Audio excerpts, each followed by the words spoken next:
Сколько у нас уже народу, девчонки? 8. Мы их сразу оформляем, одеваем в готовности. The Russian army is trying to get 300,000 new soldiers by the end of the month in what it's calling partial mobilization. Regular places have turned into draft centers. This Moscow theatre processes around 100 new recruits a day.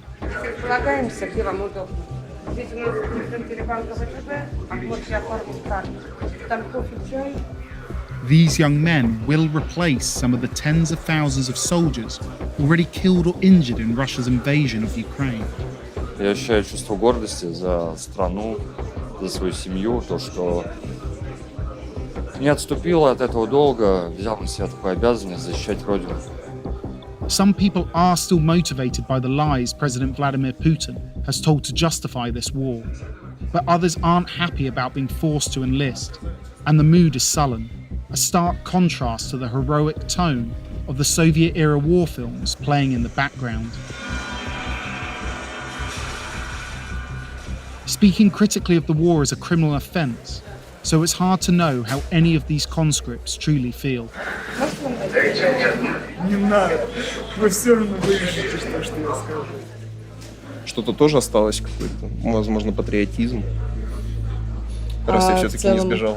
Какой исход видите для России, для специальной военной операции? У меня нет такой специальности, чтобы еще что-то предвидеть, говорить и так далее. Я вот, например, вполне себе не знал, что произойдет то, что назовут сейчас спецоперацией. Неизвестно, что будет на завтрашний день. В принципе, как бы.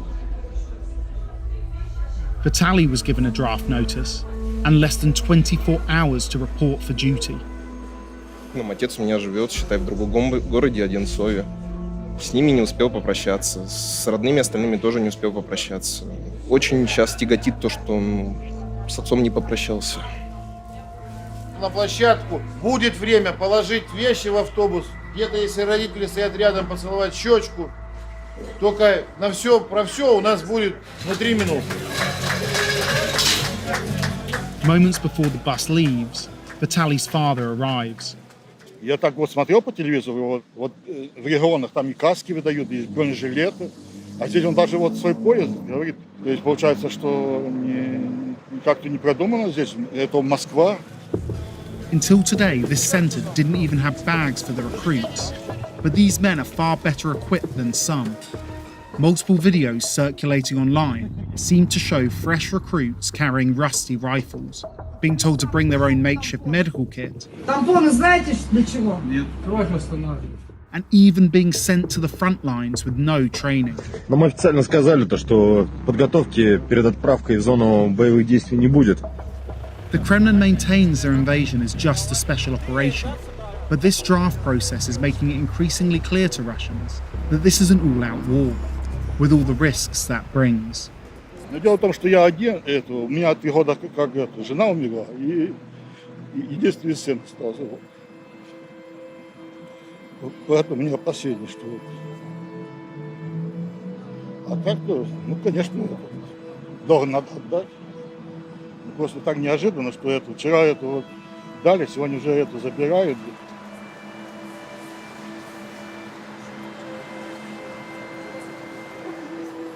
Не реви, заберись тряпка. Давай, проходи. Ну все, мужики, давай, всем хорошей дороги, удачи. Берегите себя, все, всех ждем домой. Давай, парни, спасибо вам и вашим родителям.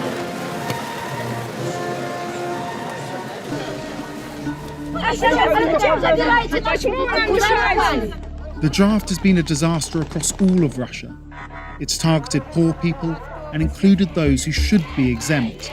Protests have broken out and a few people have even shot recruiters.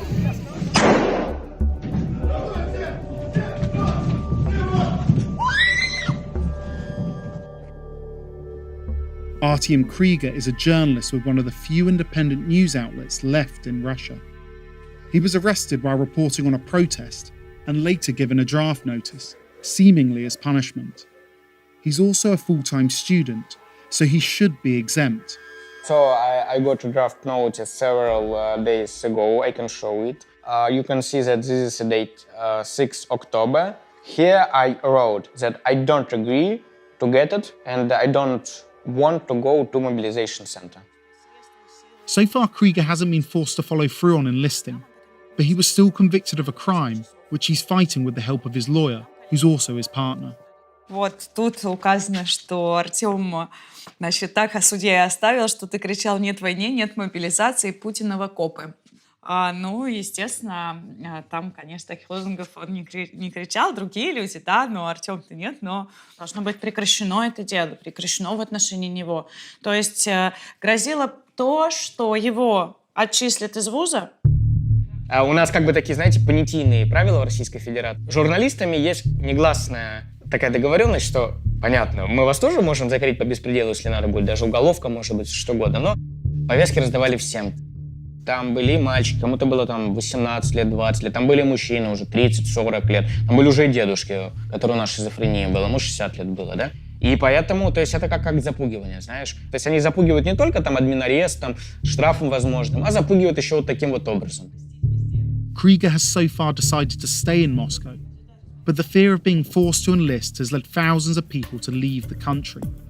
Some, who've opted to stay in Russia, have spoken out against the draft, but doing so can come at a huge cost. Убей меня, доброволец, твой президент будет тобою вечно доволен. Artyom Kamardin performed an anti-draft poem at a reading in Moscow. There were not many people there, but the next day, state security forces raided his flat.